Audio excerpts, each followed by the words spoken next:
Just as children learn to master verbal language by developing skills in vocabulary and grammar, they build visual language skills by learning about line, shape, form, space, texture, and color.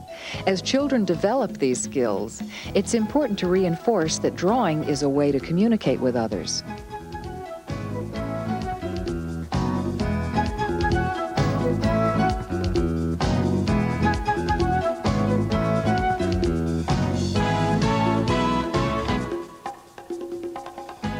Drawing has been and always will be a way for kids of all ages to learn about their world and express their ideas. For almost 90 years, Vinnie and Smith, makers of Crayola crayons, markers, colored pencils, paints, and other fun arts and craft supplies, have provided the tools for self-expression.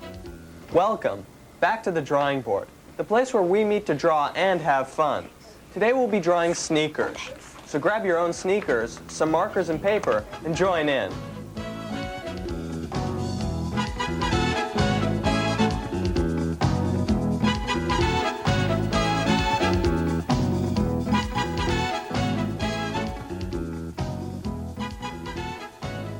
I think it's cool to draw, and believe me, I'm no Leonardo da Vinci.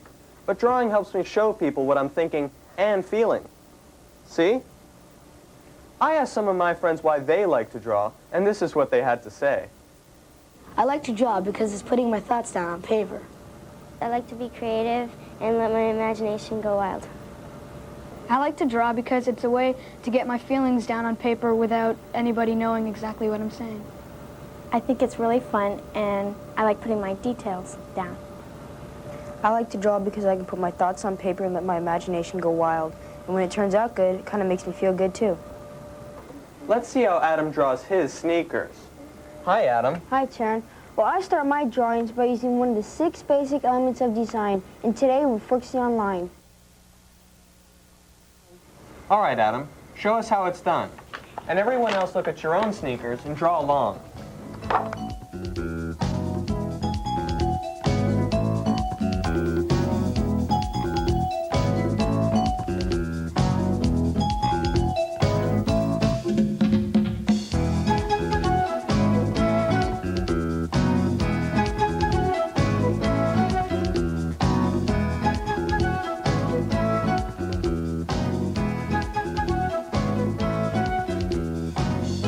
Cool. Neat. Sweet. Radical. Bogus. Bodacious. Gnarly. Let me try.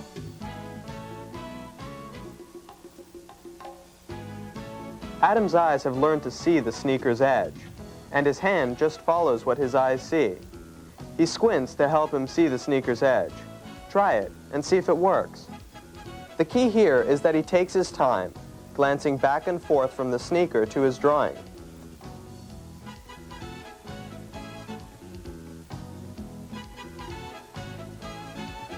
And here he goes, rounding the curve and coming down the home stretch, maintaining a nice smooth pace and a nice smooth edge. He's spending more time looking at the sneaker than at the drawing. This takes practice and repetition, ladies and gentlemen, but as you can see, practice makes some pretty smooth lines. And hey, lines don't have to be perfect. The variations give the drawing Adam's unique style. And here he comes nearing the finish line, and he does it. And the crowd goes wild.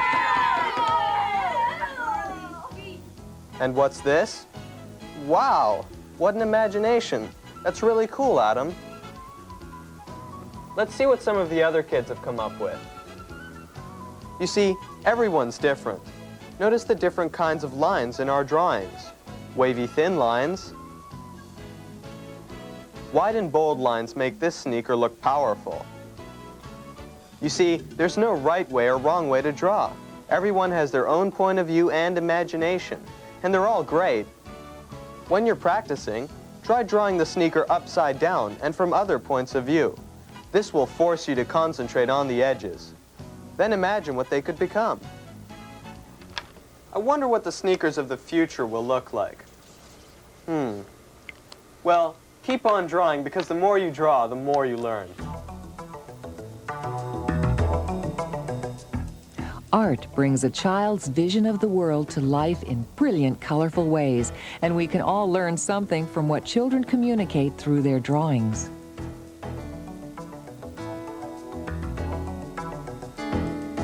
Did you ever wonder how the kids of the future will view their world? What stories will they be telling? Who can say? But one thing we know for sure is that seeing will always be an important part of learning about the world. For the kids of the future, maybe even the universe.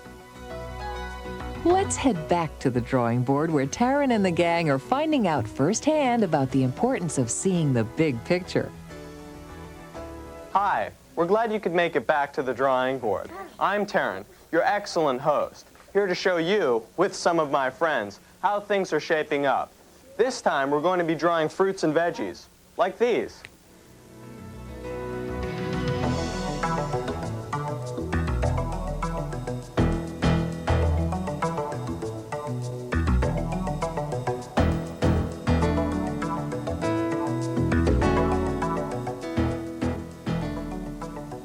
Shape is one of the 6 basic elements of design, and in order to draw shapes, you've got to be able to see them.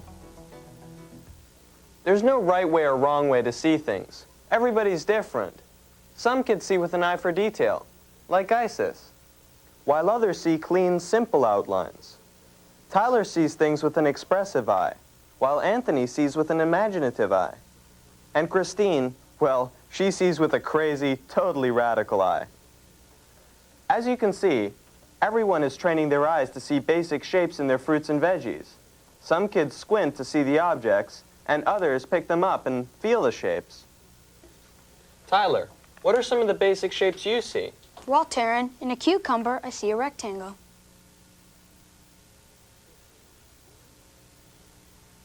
Christine, what do you see? When I squint my eyes, I see a triangle in the pear.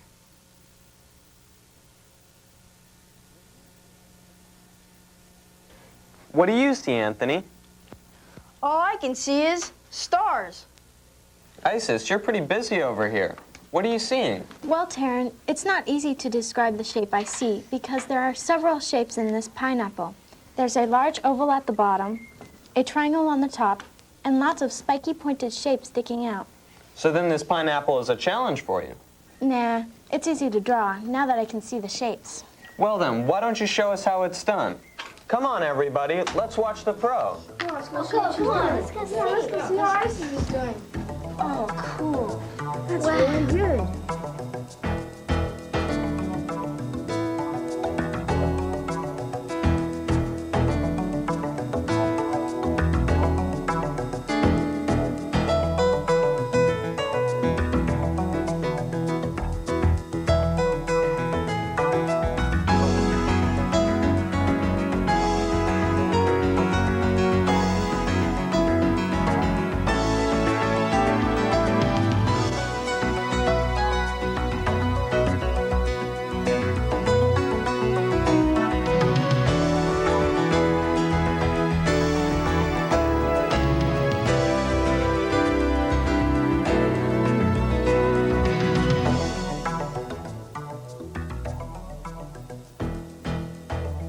Isis, I've got to hand it to you. You make it look real easy.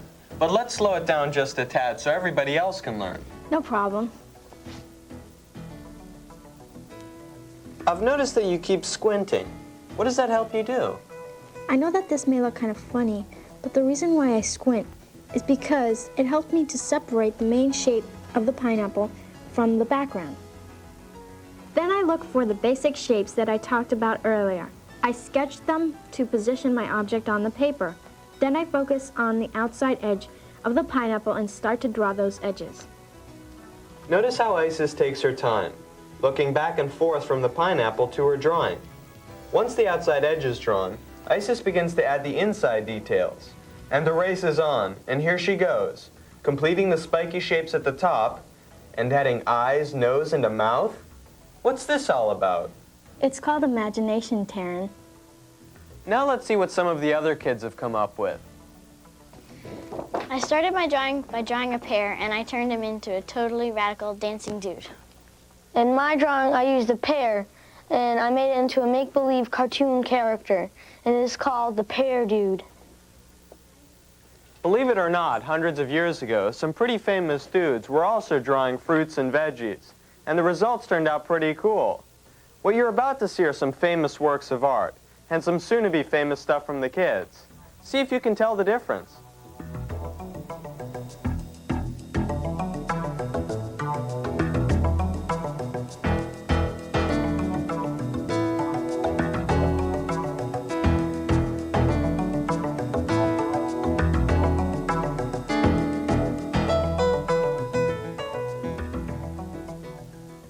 Pretty radical, don't you think? Were you surprised at how great the kids' drawings were? It just shows how far practice and imagination can take you. When you practice your shape drawings, here's a fun suggestion. Start with a whole big red juicy apple. Draw its shape. Now take a bite from the apple and draw the apple's shape again. Bite, draw, until you're at the core. Have fun and keep on drawing, because the more you draw, the more you learn. Pablo Picasso once said, "I finally realized I had painting down to perfection when I could imitate what children drew." Hey, Tara, give us a prompt.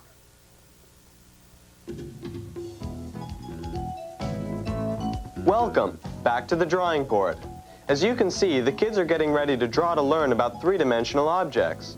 They've taken ordinary things that they've found in their cupboards and painted them for the fun. You use any cereal boxes, cans, and bottles that you can find. Then add some unusual items for variety.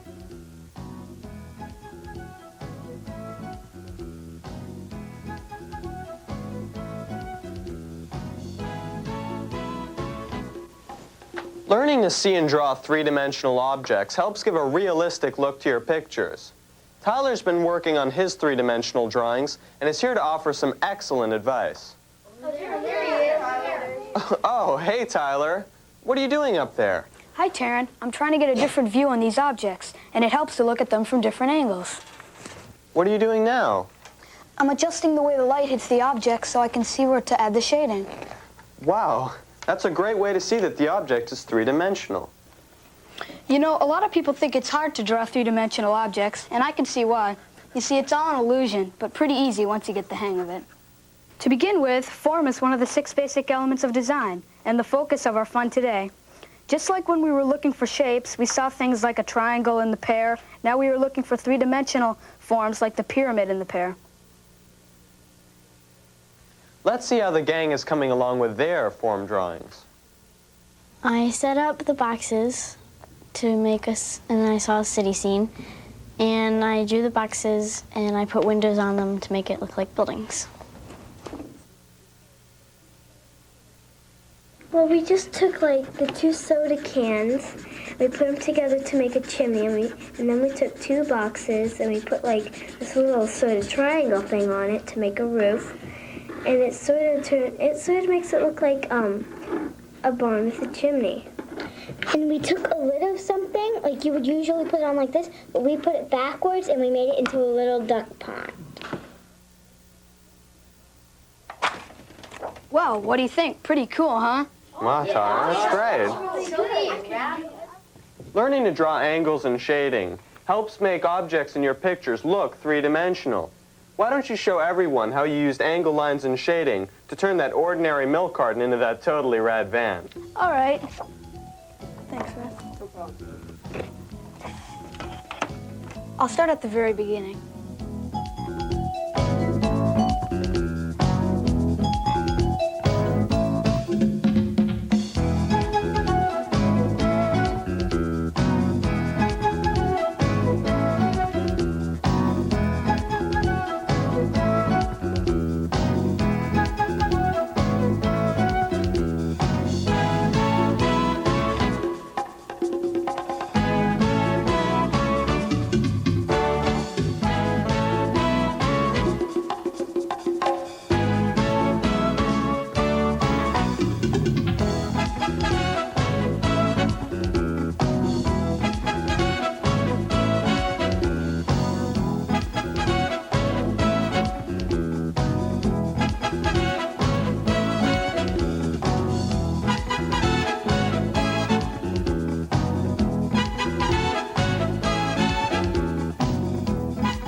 Ta-da, the coolest.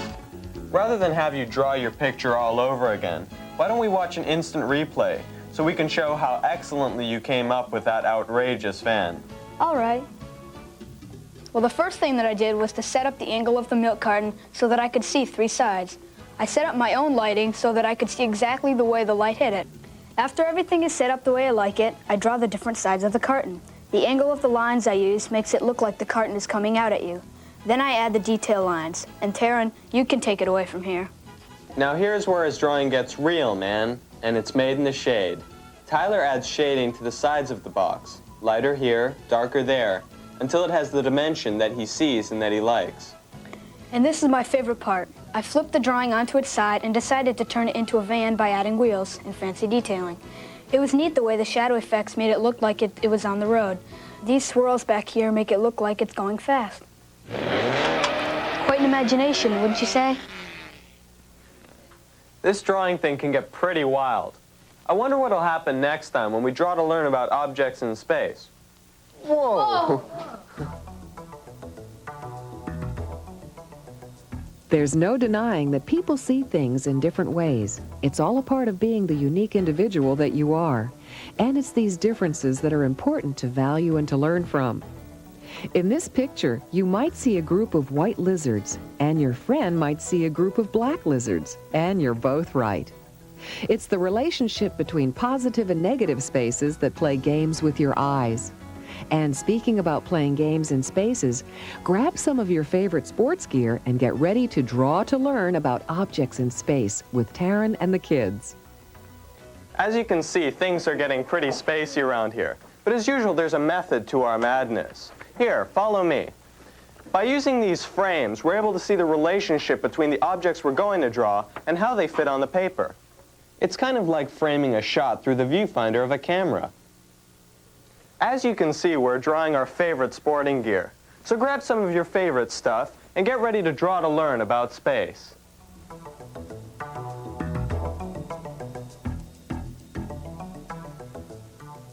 Hi, Anthony. Hi, Taryn. Anthony, explain how you're using that frame to see the picture that you're drawing. Well, by looking through the frame, I can focus on the objects that I want to draw. Here, take a look. It's neat how you really notice spaces between the objects and how some of them overlap each other. By looking through this frame, I was able to decide which objects I wanted to use in my drawing and where I wanted to place them on my paper. That's awesome. Everybody come over here and take a look at this. That's good. Anthony, we're going to watch you as you draw. All right.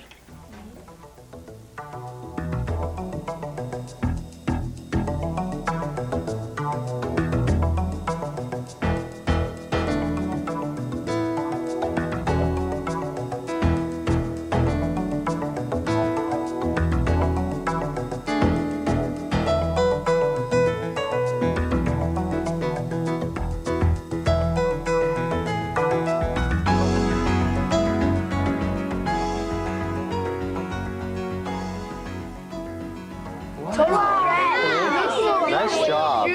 Awesome. Thanks a lot, guys. I've been doing a lot of practicing, and it sure has paid off. But now I'd like to show you a drawing game that's even more fun and challenging. Watch this. Shazam! Whoa! The wonders of technology. Now, here we are back where I started. I turned my drawing upside down and voila! I see things in a whole new way. Here's where I can let my imagination run wild. Ta-da! My new, totally flipped out intergalactic picture. You know, artists have been playing games with space for quite some time. What you're about to see are some of our favorite examples of spacey manipulation.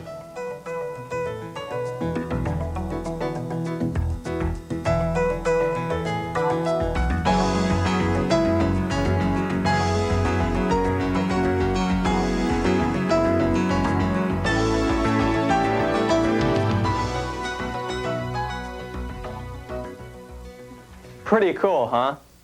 Well, I can see that everybody else wants to show what they've come up with.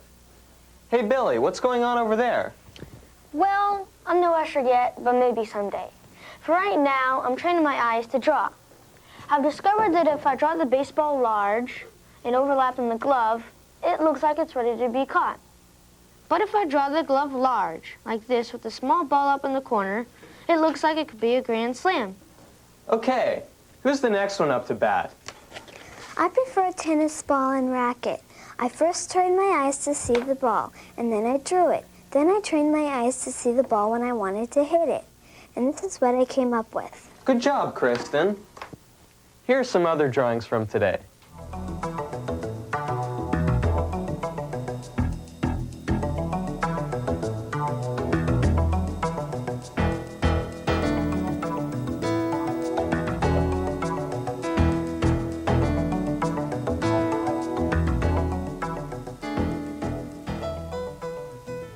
One other thing for all you parents out there. Frames can be used for a lot more than just seeing objects, if you know what I mean. This is Letitia, here with other furry friends to help us draw to learn about the way things feel. The first thing we're going to do is take a close look at all the animals to focus on what makes them furry, bumpy, or smooth. Then we'll close our eyes and touch the animals to feel the different textures. Okay, Tisha. Hey, Billy, how are you going to show what Bucky O'Hare's fur looks like with your crayons? Well, Taryn, the fur is very soft, so I chose some colors that would blend together. A black, gray, white, and pink. Then I chose a soft colored paper. Sounds great, Billy, but how are you going to get that furry look? I know how smooth Bucky O'Hare feels, but when I look at him, I see thousands of tiny hairs that make up his fur. There's no way that I could draw all those lines, but I can get the look of them by drawing small marks around the outside edge of the bunny's shape. We'll be back in a little while to see how things are coming along, but keep up the good work. Hi, Kristen. Hi, Who's your Taryn. friend? And what are you doing with that brush? This is Rio, and she is a yellow-naped parrot. I've already drawn the outline of her body with the marker. Now I'm going to wet the brush and the lines to create fuzzy edges to give Rio a softer color.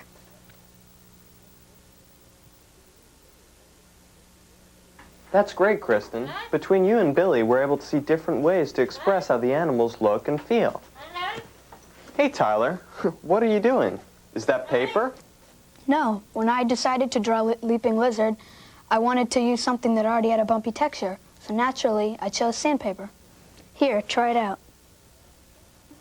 That's very clever, Tyler. You used a surface that was already bumpy to imitate the look of Leaping Lizard's skin. Yup, I guess it's just that wild imagination of mine again. And besides, it's fun to try and draw things with different materials. I'll have to try it sometime. But now let's check on Billy and Bucky O'Hare.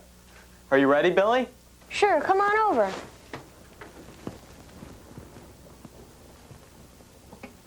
Wow, Billy, looks just like Bucky O'Hare. Can you show us how you came up with that fuzzy phenomenon? Sure, Jessica, I'd be happy to.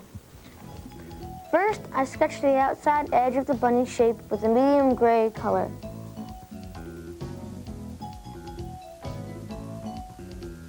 Then I added furry lines to show his head, ears, legs, and tail.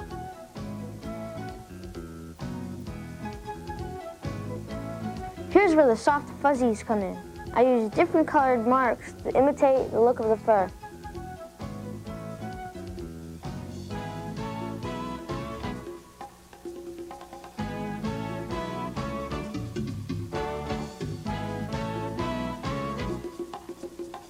I added brown eyes and a pink nose, and ta-da! Fuzzy bunny.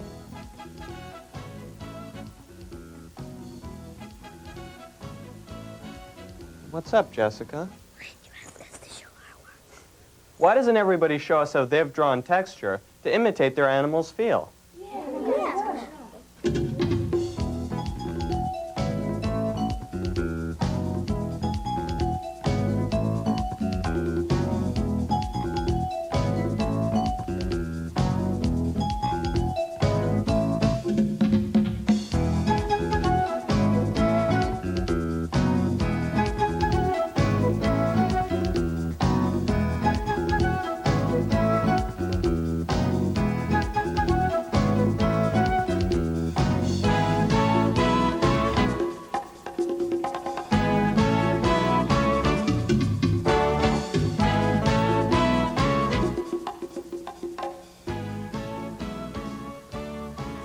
Here's an easy way to add texture to an outline drawing. Lay your paper on something which has texture, like a brick, plastic doily, or dish strainer. Rub your crayon over the paper, and a texture rubbing will magically appear.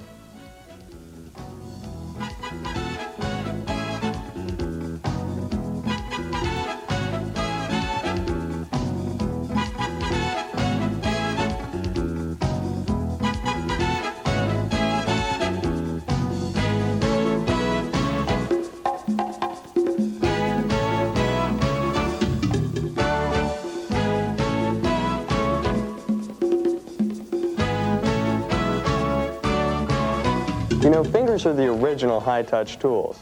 Use them to do a texture exploration of the objects around your house.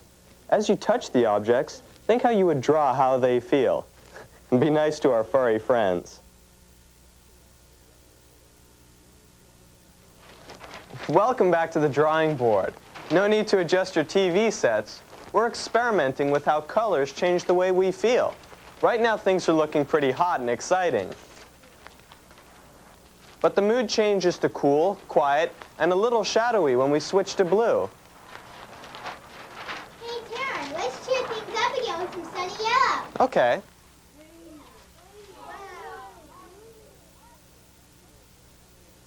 Colors sure can be inspirational, especially in drawings. Today we're going to focus on how color interacts with the other basic elements of design.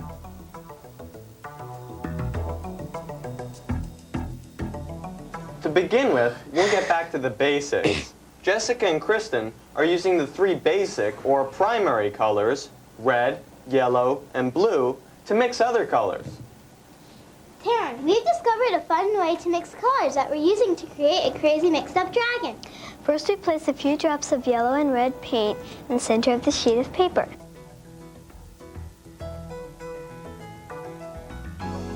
Then we fold it in half, smush it together, open it, and ta-da! Orange. Here's what you need to make green. Everyone can try it. A few drops of yellow and a few drops of blue. Fold it, smush, and open. Can we do my favorite colors? Sure, what are they? Red and blue.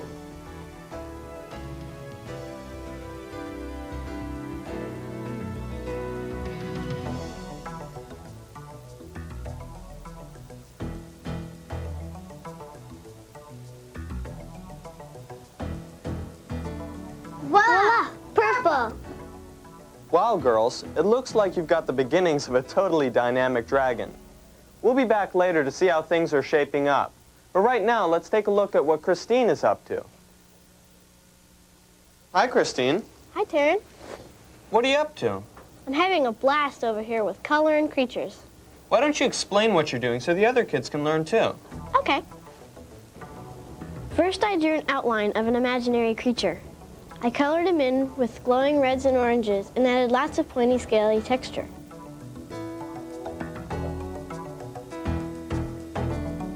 Then we created fiery, spiky shapes for the background.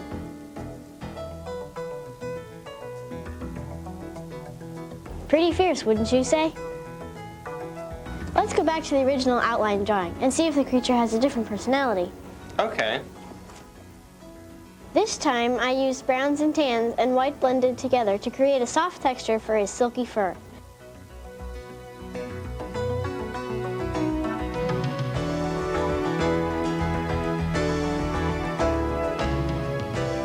We put the creature in a field of tall, waving green grasses with small yellow wildflowers.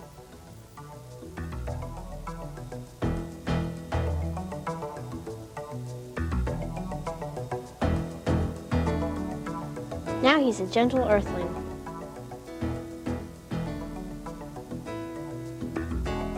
But I wanted to find out if there was another side to his personality that we hadn't seen yet. So I covered him with angular shapes in purple, metallic blue, and silver, and added lots of shading. Finally, we covered the background in dark blue.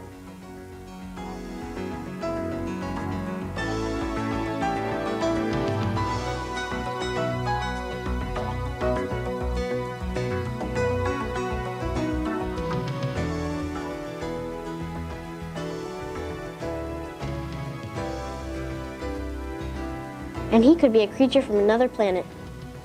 Meanwhile, the rest of the gang have been designing colorful masks which reveal their personalities. This should be interesting. We'll see what they've come up with.